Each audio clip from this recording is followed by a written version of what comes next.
Agora é o seguinte, isso aqui.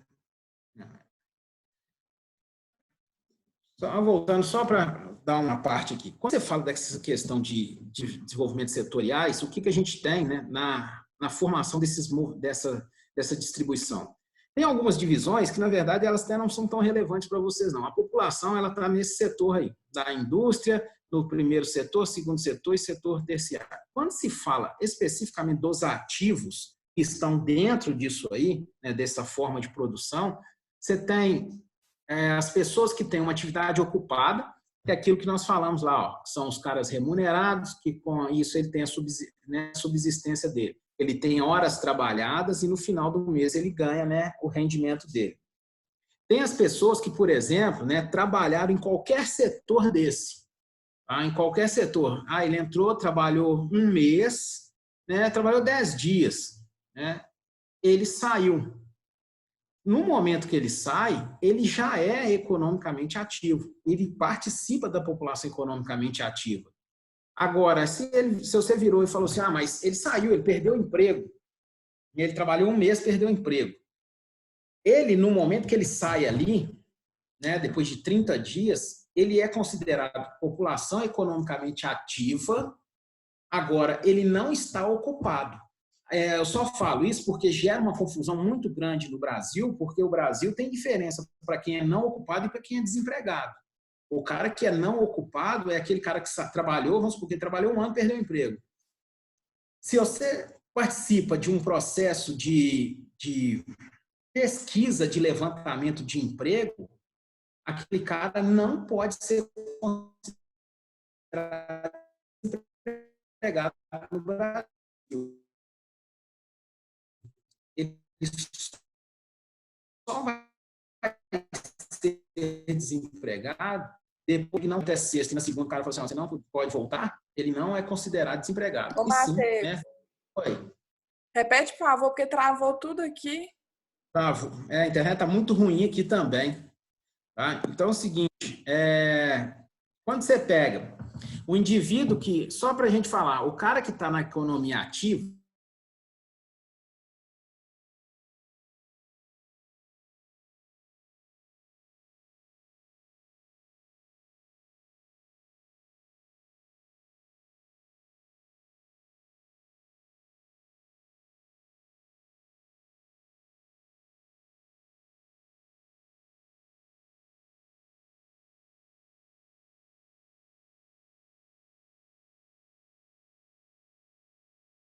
desalentados, o que são os desalentados?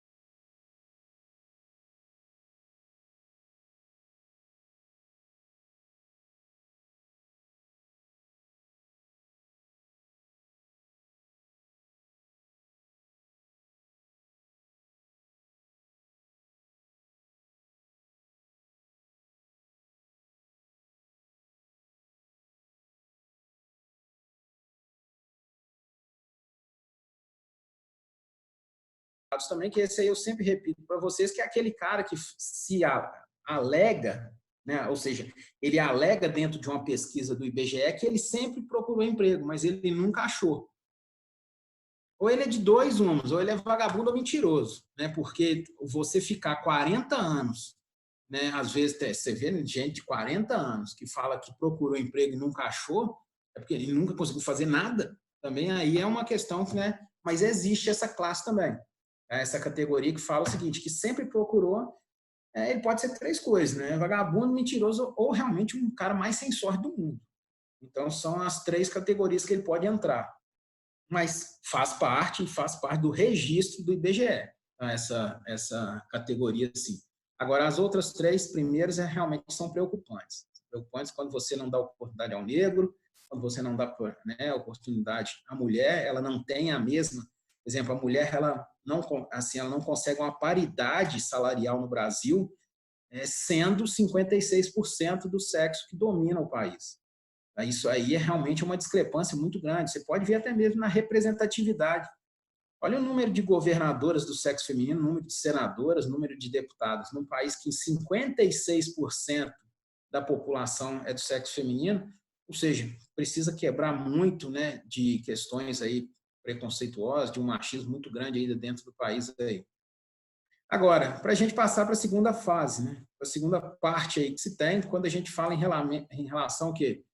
Aos movimentos, né, de deslocamento, que é o que a gente conhece aí, né, na estrutura aí do material chamado de migrações. Então, migração hoje acho que é um tema que é muito falado, né? Já vem por fatores econômicos, fatores de guerra, fatores de sinistros ambientais, muito pela pobreza extrema de algumas regiões e a riqueza muito grande de outras.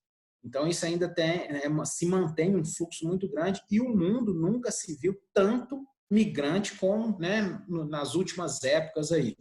Então, isso é uma questão que realmente pode ser abordada, acho que é um tema bem relevante aí para vocês. Então é o seguinte, quando a gente fala de movimento populacional ou migração, ele é estudado junto com a estrutura populacional, por quê? No estudo de um país, se você vai estudar, por exemplo, as faixas etárias, igual nós vimos nas pirâmides demográficas, se você vai estudar o desenvolvimento, o migrante ele está ali dentro, ele faz parte daquele conjunto inteiro ali. E o migrante, ele é uma forma de ocupação de países, exemplo, que nós comentamos muito, você tem países que têm problema na reposição populacional, então fica afetada aquela pirâmide demográfica. Agora, como que ele vai resolver isso? Ele vai resolver, uma das formas de resolver é você o quê? Chamando migração, permitindo migração. E essa migração, ela ocorre de várias formas. Mas tem muito país que é dependente de migrante. Exemplo, o Canadá, né? O Canadá ele tem que viver de migração, porque senão ele não tem oferta de gente para quê? Para a capacidade da indústria dele. Possivelmente, né, tem que se pensar muito, depois de toda essa passagem da pandemia, possivelmente a Itália vai se pensar nisso. Ela já estava pensando, né, num processo de migração, num processo de repatriar muito italiano, de incentivar até casais italianos, aí eu já lembro que eu já tinha até comentado com vocês, pode ser que agora ela comece a ter uma abertura maior, né? Uma abertura maior para realmente outras populações. Agora, para um país, quando você fala de migração, é complicado, sim, se você recebe um contingente. Migração em massa populacional, né? Quando a gente fala migração em massa, não é fácil, não. Os países têm que pensar em todo aquele ordenamento quantitativo e qualitativo que nós falamos lá no primeiro slide. Você tem que saber se você vai receber 1 milhão de imigrantes, se você vai conseguir inseri-los ali. Inseri-los em quê? Programas de renda, programas de emprego, programas sociais, programas de saúde, né? Se ele vai ter uma expectativa de vida legal, se ele vai... Até culturalmente você tem que pensar, né? A diferença cultural ela é um problema, né? Então, isso aí acaba gerando fenômenos que a gente vê muito hoje dentro da migração, são as relações de xenofobia aí, né? Então, quando o cara vem com um padrão cultural totalmente diferente, o idioma totalmente diferente, um padrão comportamental, uma estrutura étnica totalmente diferente, isso tudo, né, gera uma aversão a esse diferente aí muito grande. Por isso que a xenofobia é tão falada nos dias de hoje. Então, quando você fala, né, do movimento populacional, ele é muito importante porque ele é fator de estrutura da população. Ele está dentro da estrutura. Então, o que a gente tem para falar? Deslocamento de pessoas entre países, regiões, cidades, né? Você pega aí, pode ser interregional, intrarregional, então você tem uma variedade muito grande que a gente vai falando aí para frente. Fenômeno dos mais antigos, tá? Se você pensar, é um fenômeno muito antigo, se você pensar da evolução do homem, se você avaliar a evolução do homem. O homem era caçador e coletor, ele era nômade. Tá? Então, o fato de ser nômade é uma forma de migração que tem. Então, essa migração é um fenômeno realmente bem antigo na história do homem. Amplo, porque você tem uma área de atuação muito grande, você tem fluxos, né, de população que são migrantes muito variados, né? Agora, nos últimos anos, né, na verdade, no século XXI, a gente tem visto aí um fluxo que nunca foi visto no mundo inteiro. É complexo porque você tem características peculiares a cada movimento, né? Você tem uma variedade de questões que têm que ser abordadas muito para você o quê? Estudar essas questões migracionais. é igual eles falam, pois envolve várias camadas de classes sociais. Não entenda que é só o pobre que migra, tá? Realmente ele é uma massa migracional. Não é só o pobre que migra, o rico migra, tá? Isso aí realmente tem. Culturas, né? Uma diversidade cultural absurda que se tem no mundo, e religiões. Tá? Isso aí são fatores que hoje são muito, né, são fatores que a gente fala que são complicadores, tá? Dentro da questão migracional. Principalmente esses dois aqui, ó. Cultura e religião. Religião, principalmente, tá? São fatores complicadores. Complicadores em que sentido? Intolerância religiosa, intolerância cultural, mistura de culturas, aculturação, perda de cultura, isso tudo, sobreposição de cultura, isso tudo gera conflito. Tá? E se você for pegar dentro de uma religião, tem características culturais de uma população, sim. A religião carrega um pouquinho das questões culturais de uma população. Então, isso tudo afeta, né, esse processo migracional. Aí vem lá, ó, motivos que levam, né, a esta movimentação são inúmeros. Tá? Agora, você tem consequências negativas e positivas. Isso aí, para você falar negativo e positivo, vai depender de condições, né? Inúmeras condições também. Aí vem, ó, coloquei condições socioeconômicas da região, da cultura da região e ambientais onde ocorre. Tá? Porque se você for pensar, se você tiver uma massa migracional muito grande, economia e sociedade vão penar. Você vai ter queda no IDH, você vai ter mais gente, você não vai conseguir fornecer renda para todo mundo, não vai fornecer educação, você não vai fornecer mercado de trabalho, e aí você gera mercado informal. Então, olha o socioeconômico aí. Quando você fala de cultura, uma cultura pode sobrepor a outra e acabar que a cultura de um povo X, né, ela acaba perdendo questões que são de identificação daquela cultura. Nós já perdemos muito. Por fluxo migracional, nós somos uma mistura de questão cultural, mas nós perdemos muito pelo fator do imperialismo, né, capitalista, essa história toda. A cultura nossa é um aglomerado de culturas, tanto africanas, europeias, até mesmo asiáticas e do Oriente Médio. E indígenas que estavam aqui. Agora, quando você pega as questões ambientais também, se você tem um contingente de massa muito grande naquela região, você vai gerar impacto ambiental. Então, depende, né, de toda uma conjuntura para você falar se aquilo ali vai ser bom ou não. Você conseguiu receber os migrantes, né? Conseguiu, dentro disso aí, inseri-los no mercado de trabalho. Aí sim, aí é positivo. Se a cultura foi respeitada, tanto a sua quanto a dele, se você conseguiu ordenar todo mundo dentro de um espaço ambiental, né, que a gente chama de um ambiente geográfico ambiental interessante, não houve degradação do meio ambiente, intensificação de exploração de recursos por causa daquela população, aí você pode falar que é positivo. Agora, o que a gente tem visto no mundo é uma propaganda massiva de que migração é ruim. Né? Que migração, na verdade, nem sempre. Migração não é ruim, não. O ruim que está sendo é essa forma que a gente está vendo. Aquele tanto de africano subindo para a Europa, aquele tanto de asiático indo para a Europa, os latinos todos subindo a América Central para tentar pular o muro dos Estados Unidos. Agora, por que a gente fala que aquilo é ruim? Primeiro, você tem que pensar na região em que eles estão saindo. Eles estão saindo naquele volume inteiro, e o negócio está feio. Muito ruim em várias questões, como fala aqui. É complexo pelo quê? Várias situações. Agora, ruim também, a gente tem que ver para quem vai receber.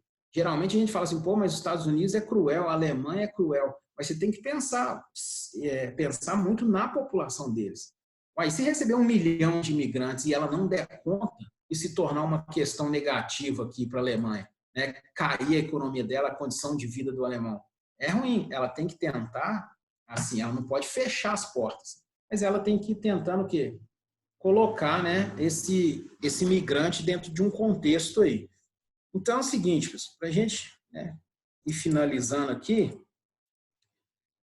o que a gente tem, né, dentro nessa relação de migração aqui? As causas dos movimentos, eles são variados, né? Vai de perseguição religiosa a causas naturais, né? Quando você pega aí, ó, desde os primórdios, é se falar que as movimentações são por questões econômicas. Essa aqui, hoje, é uma das principais questões. Essa aqui, realmente, ela faz surgir um grande fluxo migracional no mundo. Só que isso aí você vai ter que assim, avaliar as regiões. Tá? Então, por exemplo, quando você fala de toda aquela movimentação de africano que está querendo pular o Mediterrâneo para chegar na Europa, ele tem muito de perseguição religiosa, muito de perseguição política, cultural. Agora, ele está querendo sair daquele país dele porque, além de ser perseguido, o país não oferta para ele condição econômica nenhuma. Quando ele pensa na Europa, ele pensa numa condição econômica melhor. Ah, não vou ser perseguido mais também, mas eu vou poder trabalhar, eu vou poder ter uma renda legal. Então, a questão econômica, ela tem um fator de relevância. Mas se você for interpretar os fluxos migracionais hoje, ela, é o que eu falei, ela fornece sim um grande fluxo. Mas dentro disso aí você tem outras características também. Tá? Características que são bem marcantes. Por exemplo, você não pode, por exemplo, falar no fluxo migracional dos sírios que eles fugiram por questões econômicas. Eles fugiram por uma guerra. Então, o fluxo ali, o predomínio da ideia da migração foi por questões da guerra. Tá? Então, não foi por questão econômica. Então, tem sempre que avaliar qual é o fluxo migracional. Duas áreas, né, que a gente tem que tratar. O que a gente chama de área de repulsão populacional. O que seria uma área de repulsão populacional? Área em que não tem nada. Ela não te oferece segurança, ela não te oferece condição ambiental, ela não te oferece principalmente condição econômica. Tá? Não tem infraestrutura. Tá? Então, com isso, ela te repele, ela te manda para fora. Tá? Ela vai te expulsar. E você tem a área de atração populacional. O que é essa área de atração populacional? Ela vai ter tudo que não tem na área de repulsão. Então, ela vai te ofertar segurança, qualidade de vida, educação, infraestrutura, condição econômica, que é um grande fator. Então, quando você compara essas duas áreas, pessoal, só para a gente, né, fechar aqui agora, a área de repulsão e a área de atração vão pôr na prática que ninguém migra de um lugar ruim para outro pior. Tá? Ninguém vai fazer isso. Ninguém vai migrar, por exemplo, do Brasil, que está numa condição, olha, ainda está muito boa, mas ninguém, ó, para você ver, ninguém migra, por exemplo, da Venezuela, vamos pegar a Venezuela, que está muito ruim, para a Síria. Ninguém vai fazer isso, a não ser que seja doido. Agora, né, o cara pode migrar, por exemplo, da Venezuela para os Estados Unidos, para tentar uma condição de vida melhor. Assim como também, você não vai querer, por exemplo, que um sueco migre para o Congo. A não ser que ele vai lá explorar alguma coisa. Ele não vai migrar e falar, não, o Congo está muito melhor do que a Suécia, eu vou largar a Suécia e vou para o Congo. Ele não vai fazer isso. Tá? De uma forma espontânea, não vai. Ou tem algum interesse muito grande.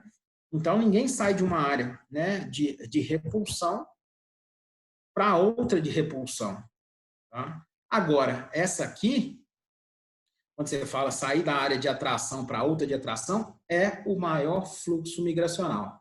Só para a gente fechar aqui. Nós achamos que o fluxo migracional grande é entre, né, africanos e Europa. O maior contingente de imigração que se tem no mundo é dentro da Europa. É francês que vai morar na Alemanha, alemão que vai morar na França, inglês que vai morar na Alemanha, alemão que vai morar na Inglaterra, norueguês que vai para a Dinamarca, dinamarquês que vai para a Suécia. Agora, eles podem. Tá? Eles podem por causa de um espaço que eles predeterminam. Agora, eles não vão querer uma mão de obra de baixa qualificação, vindo de um país de baixa, para tentar entrar no país deles. Tá? Então, o fluxo migracional entre áreas de grande atração, isso é muito grande. Tranquilo, pessoal? Alguma pergunta? Fala aí que queiram. Tá? Vocês ficou bem ilustrado isso aí? Ô, Matheus. Oi. Sem alguma questão, vim me perguntar o principal fator de imigrações lá no Oriente Médio, na Síria principalmente, eu posso citar o fator político como principal? Político não, é Perseguição religioso? nem religioso. Lá, muito a questão política que você falou primeiro está mais certa. Tá? Ela é um fator de guerra, e é uma guerra política. Agora, Sim, se é você, porque... pode falar. se você falar a questão, por exemplo, né, na Síria especificamente, é um fator mais político. Tem religião? Tem quando você pensou no Estado Islâmico. Né? Aí, quando você falou em relação ao Estado Islâmico, você pode ter falado que foi uma perseguição religiosa. Na verdade, é uma perseguição religiosa que eles usaram como bandeira. Né? Na verdade, eles não queriam nada a não ser domínio de algumas áreas aí. Agora, você pega Entendi. os palestinos. Os palestinos vêm de uma disputa religiosa com Israel. Então, o fluxo migracional de palestinos saindo é muito pela questão religiosa. Tá? Isso aí sim. Tá? Beleza, valeu. Mais alguém? Tranquilo? Falou então, Matheusão. Vou enviar um novo link Falou. para o do Eric aí. Obrigadão. Falou. Valeu.